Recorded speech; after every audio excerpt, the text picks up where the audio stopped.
Et dans ce contexte des révolutions arabes, on en vient maintenant à cette polémique. La France a-t-elle permis au colonel Kadhafi d'identifier et donc d'interpeller des opposants au régime?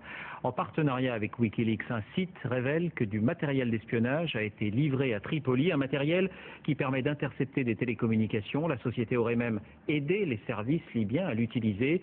Au-delà de cette affaire précise, c'est toute la question de la vente des armes et de l'opposition entre le commerce et l'éthique qui est posée. Enquête Amiras Willem, Michel Hiver. Eagle, c'est le nom du logiciel qui fait polémique. Il est français, mais surtout il a servi à espionner des opposants libyens. Il y a quelques jours à Londres, le fondateur de Wikileaks s'en prend à la société informatique qu'il a mise au point, Amesis, une filiale de Bull. Les opérations d'Amesis étaient importantes. Et on sait, c'est de notoriété publique, que l'équipe Sarkozy était au courant de ce qu'il faisait, notamment en Libye. En 2007, pour 12 millions d'euros, Kadhafi s'offre un système qui permet de surveiller tous les internautes libyens. Officiellement, il s'agissait de traquer Al-Qaïda. Mais ce journaliste d'investigation a trouvé une liste de personnes surveillées, pas des terroristes ou des trafiquants.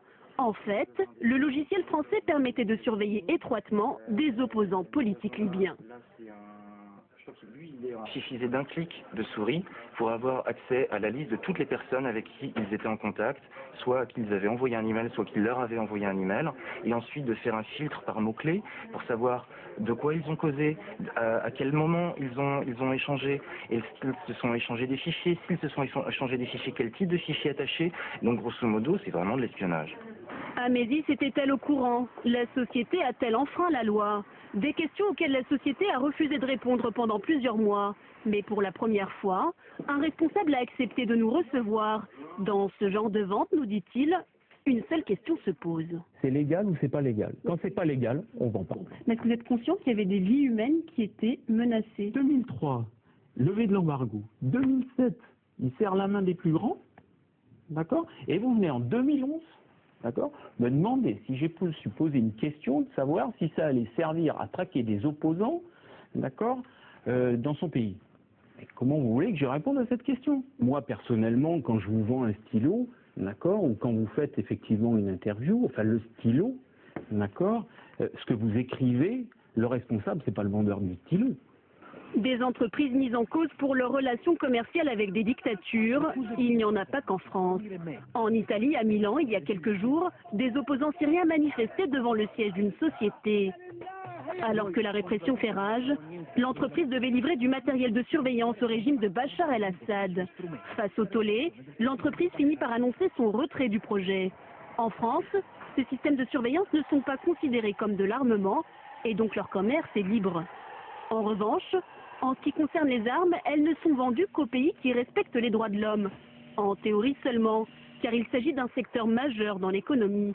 130 000 emplois, 4 à 6 milliards d'euros de commandes par an. À ce prix-là, les grands principes ne pèsent plus très lourd. Il y a aussi des pays pour lesquels des nuances sont apportées. Par exemple, pour la Chine, il y a un embargo sur les armes offensives, mais il est possible aux Chinois d'acquérir des matériels de guerre, par exemple des systèmes de vision nocturne, si ça concerne la lutte anti-drogue ou la lutte antiterroriste. Donc il y a des arrangements avec les grands principes. Face aux multiplications des affaires, les députés PS demandent aujourd'hui une commission d'enquête sur ces ventes.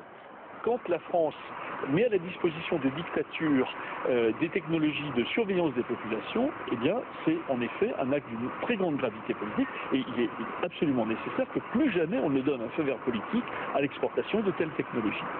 Des spécialistes de la surveillance sur Internet peut-être bientôt devant les tribunaux. Des ONG ont décidé de les poursuivre pour des contrats avec des régimes autoritaires. À propos